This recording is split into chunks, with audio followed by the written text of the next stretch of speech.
Welcome to the Slop Farm. Enjoy the video. You begin by identifying the lookup value and the two ranges, the column to search and the column to return. First actionable step, type match with exact match, 0, to get the relative row number. Once you have match returning a number, wrap that inside index pointing to the return range. This returns the matching cell. Make sure ranges are the same height, otherwise index will point to the wrong row.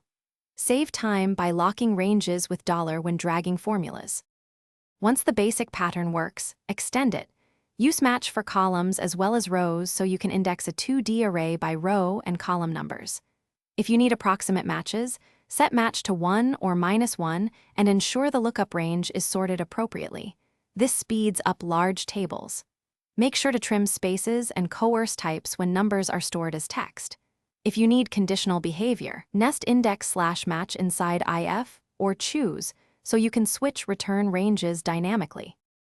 To finish, wrap your index match in IFR to show a clean fallback like not found, and then copy formulas with $anchors to preserve ranges.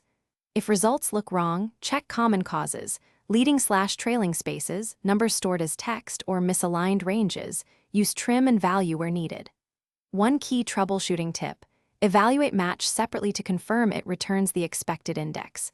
If match is wrong, index will return the wrong value. So fix match first and then reevaluate. Thanks for watching. Consider subscribing if we helped you today.